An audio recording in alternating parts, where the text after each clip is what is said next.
Kaum muslimin sidang jamaah Jumat yang dirahmati Allah, pertama-tama sebagai langkah yang paling utama, marilah sama-sama kita mengucapkan puji beserta syukur kepada Allah Subhanahu wa taala. Kemudian rahmat dan sejahtera kita alamatkan kepada Nabi besar Muhammad sallallahu alaihi wasallam, kepada al sahabat beliau sekalian, tak lupa pula kepada alim-alim ulama, baik itu ulama mutaqaddimin maupun ulama mutaakhirin, yang muktabar mereka itu semuanya di sisi Allah Subhanahu wa taala. Kata-kata keta'ziman wa ikraman ulun tuan kepada imam besar masjid dan kepada seluruh pengurus masjid dan kepada seluruh para jamaah yang kehadir pada tempat yang mulia ini. Marilah dalam kesempatan yang singkat ini kita mendengar satu dua ayat suci Al-Quran dan hadis Rasulullah sallallahu alaihi wasallam. Mudah-mudahan menjadi manfaat, semoga menjadi bahan renungan kita pada hari yang mulia ini. Semoga menjadi jalan petunjuk di dalam menjalani roda kehidupan di atas permukaan bumi Allah yang fana. Semoga menjadi modal pangkai di saat kita terpelikat dunia yang fana menuju kepada alam yang kekal abadi selamanya, yakni alam akhirat.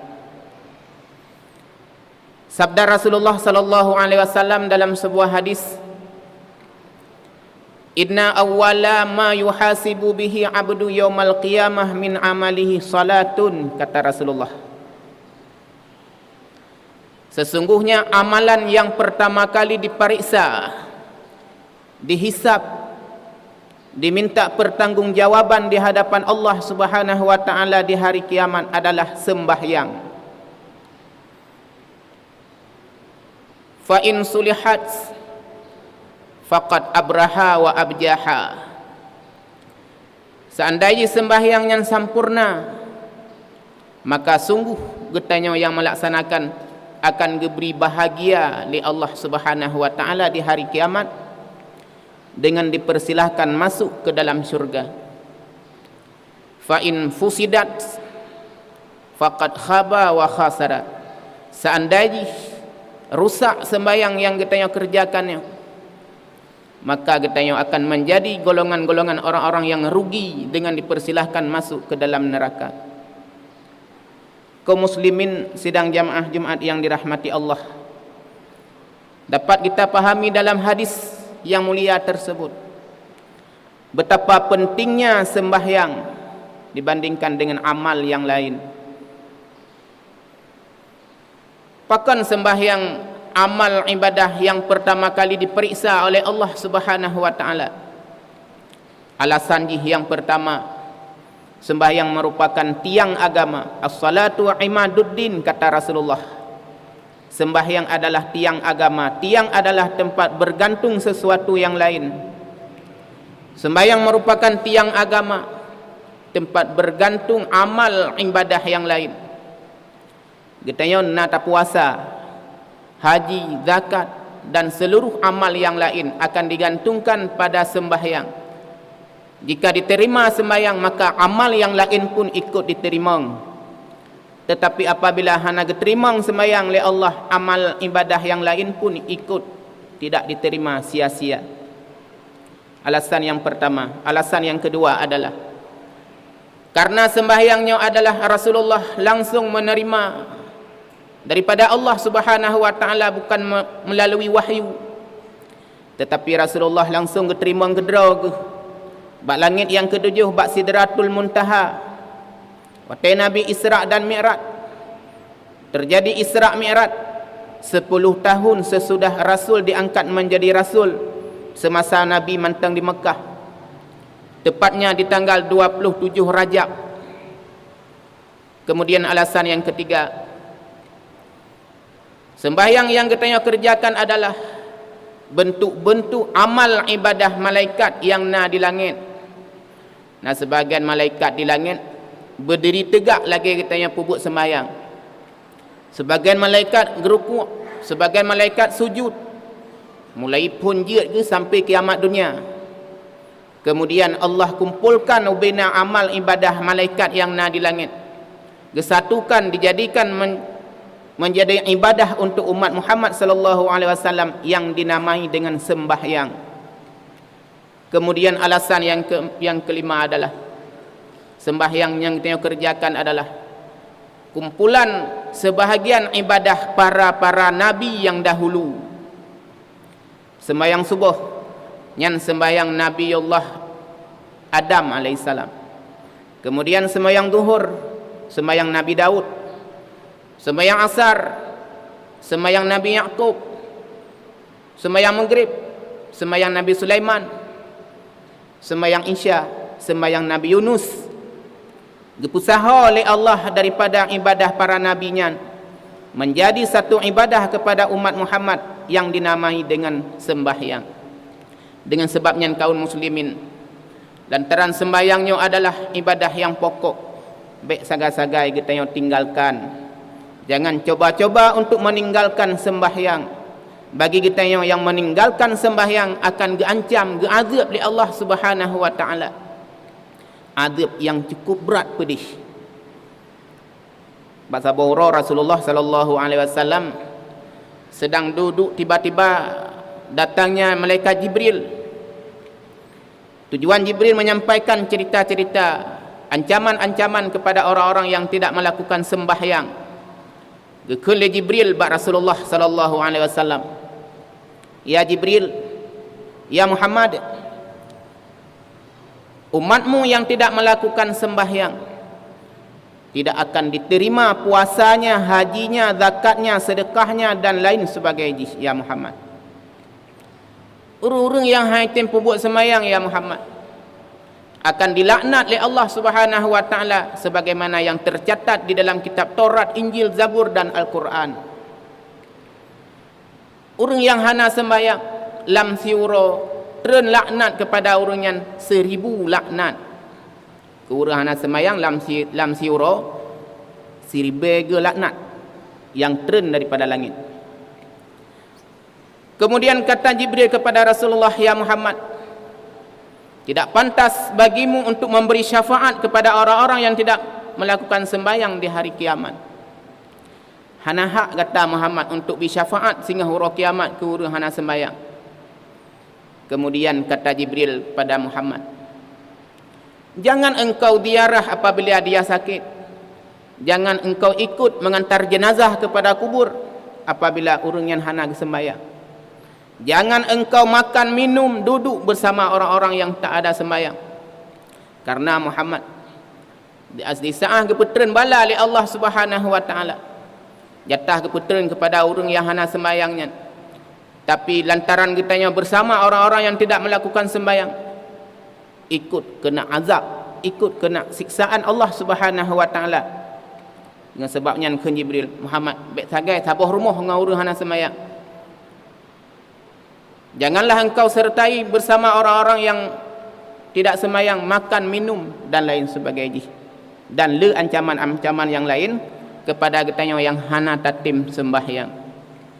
Ma'asyaral muslimin yang dirahmati Allah Subhanahu wa taala. Getanya yang rajin talaksanakan sembahyang, nyo golom tente sembahyang getanya diterima oleh Allah Subhanahu wa taala. Kecuali sembahyang getanya melengkapi daripada syarat dan rukun. Kira-kira getanya yang rajin tapi buat sembahyang pun lengkap syarat dan rukun. Apa syarat untuk sah sembahyang? Yang pertama, suci daripada hadas besar dan hadas kecil. Busah bak tamudu, besah watai tamana wajib. Kemudian bersuci daripada najis bak badan tu, bak pakaian tu, dan bak tempat tadang untuk melakukan sembahyang. Bersuci daripada najis, baik najis mughalladah, najis yang berat, atau najis mutawasitah, najis yang ringan, pertengahan, ataupun najis mukhafafah, najis yang ringan. Bersuci. Bak baju yang tak pakai untuk sembahyang yang bersuci. Bak tika musalla yang tadeng untuk sembahyangnya bersuci. Bak badan tu yang ingin melaksanakan sembahyangnya bersuci daripada najis. Kemudian syarat sah sembahyang lo, iaitu harus menutup aurat. Dumna batasan aurat kita yang uragam dan teh batasan aurat kita yang urina. Kemudian menghadap kiblat. Kemudian yang terakhir mengetahui waktu sembahyang sudah tiba. 6 buah syarat untuk sah melakukan sembahyang. Kemudian rukun menancit. Leblah berukun dalam melakukan sembahyang. Munya kasampurna syarat dan rukun. Getayo yang rajin sembahyangnya, nyo sembahyang getayo yang diterima oleh Allah Subhanahu wa taala. Dan getayo yang diterima sembahyang oleh Allah Subhanahu wa taala, getayo akan diberi kelebihan oleh Allah. Kelebihan pertama adalah getayo hidup di dalam dunia geangkat kesusahan oleh Allah. Kesempitan hidup di dalam dunia geangkat gepinah oleh Allah. Tengok hidup dalam dunia biasa-biasa menteng. Urang yang kasah sembahyang hana susah. Biasa-biasa menteng goyang. Kemudian kelebihan yang kedua katanya yang kasah sembahyang, geangkat azab kubur oleh Allah sehingga hotel katanya wa ba Allah. Hotel katanya tak masuk kubur, katanya geangkat azab kubur oleh Allah. Kemudian yang ketiga, katanya akan diberikan catatan hidup sehingga hotel orang kiamat di belang padang mahsyar. Tacok catatan hidup kita yang seuroro yang tercatat uronya dengan tangan kanan. Mengcok catatan hidup dengan jaraunun.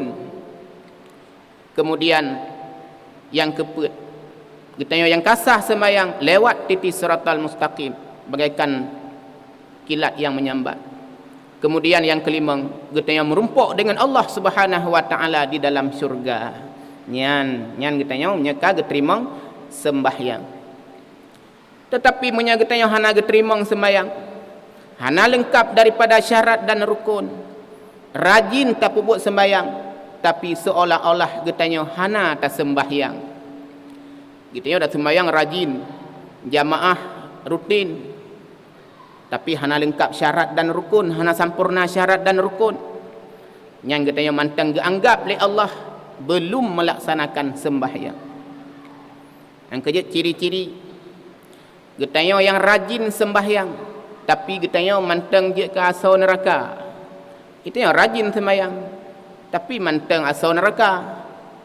Tuh ciri-ciri orang ji, iaitu yang pertama, tanya rajin sembahyang tapi mantang rajin berdusta, mantang galak semungut, mantang berdusta. Waktu tak pegang habanya hana jelas. Nya walaupun rajin sembahyangnya kitanya mentang damau neraka.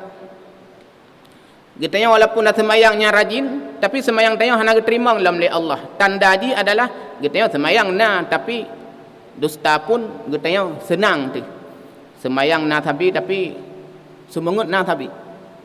Makna dusta adalah menyatakan sesuatu yang tidak sesuai dengan kenyataan. Buat mono tak pegah medih. Yang mina sembahyang kita lagi tanda sembahyang kita hana diterima dalam di Allah Subhanahu wa taala.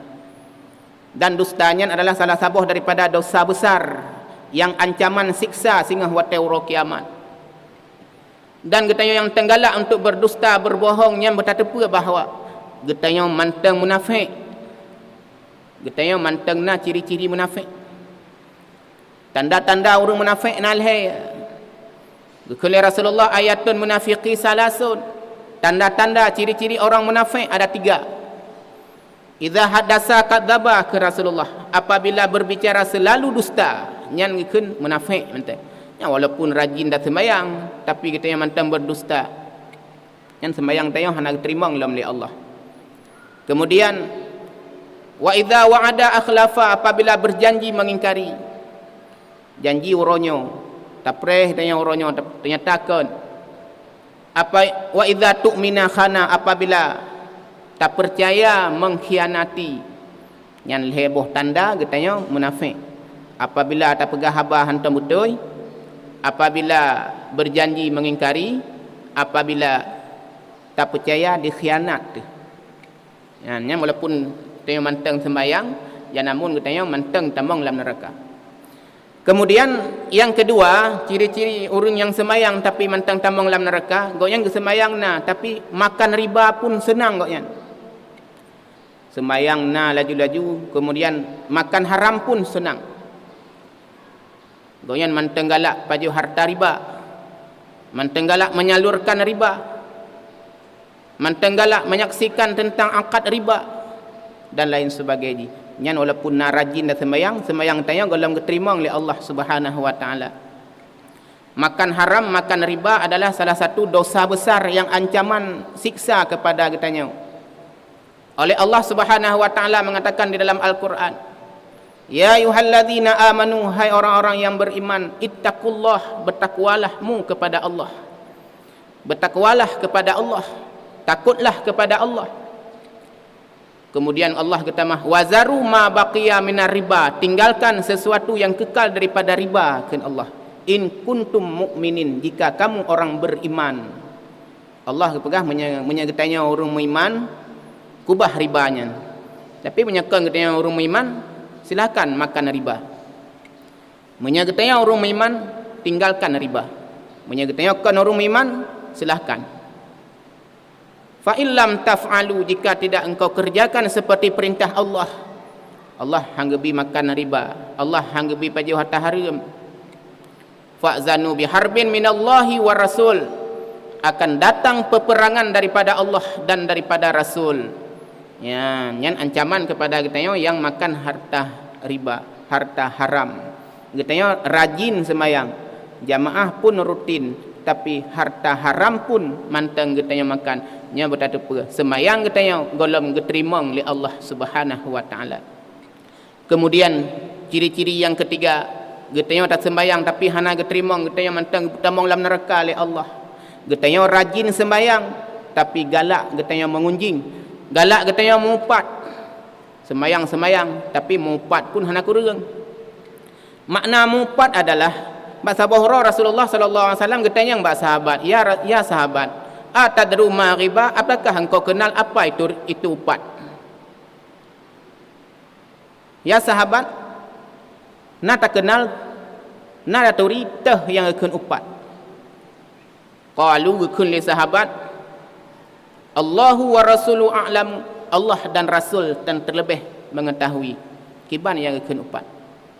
Wa qala kulli Rasulullah sallallahu alaihi wasallam, iza zakarta akhaka bima yukrahu faqad khatabta, apabila engkau ceritakan sesuatu yang dibenci oleh saudara engkau kepada saudara engkau, itu adalah sungguh engkau sedang mengupat. Gata tengah meribah, gata tengah mengunjingnya. Tak pegah kegop mulikut menyai dengar muka bengih yang geken upat.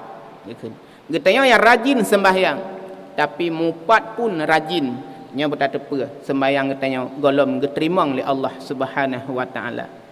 Dan ciri-ciri yang lain, yang ciri-ciri getanya hana geterima sembahyang, getanya mantang ketamang dalam neraka oleh Allah. Ciri-ciri dia adalah getanya mantang galak tak but yang keji dan yang mungkar, yang hana mungkin khatib cerita jelaskan karena waktu singkat. Ma'asyaral muslimin, sidang jamaah Jumat yang dirahmati Allah Subhanahu wa taala. Bauronyo marilah getanya pariksa drawat. Tak pariksa drawat dumna trip kata sembahyang. Mulai 15 tahun uronyo kana umur getanya 70 tahun ataupun 60 tahun. Getanya rajin sembahyang. Pokok sembahyang getanya yang getanya kerjakannya adakah sudah diterima oleh Allah Subhanahu wa taala? Munya kagak terima oleh Allah, alhamdulillah. Tapi munya hana geterima, coba pariksa jalur teh sehingga getanya hana geterima sembahyang. Pakon getanya hana geterima sembahyang. Nyan untuk menjawabnya adalah benar ilmu pengetahuan agama. Karena minta ilmunya wajib. Mintalah ilmu menjelaskan tentang sembahyang apabila kita yang tak nak buat sembahyang. Minta ilmu yang masalah sembahyang apabila kita yang tak nak buat sembahyang. Minta ilmu tentang masalah dagang apabila kita yang ingin berdagang dan lain sebagainya. Utlubul ilma utlubul ilmi minal mahdi ilal ladi, utlubul ilma minal mahdi ilal ladi. Tuntutlah ilmu semenjak dari ayunan sampai menjelang kubur. Ma'asyaral muslimin yang dirahmati Allah Subhanahu wa taala. Mungkin aku mantang nasihat singkat daripada ulun tuan. Ya, namun walaupun singkat, banyak kemanfaat, terutama kepada khatib sendiri dan kepada hadirin sekalian.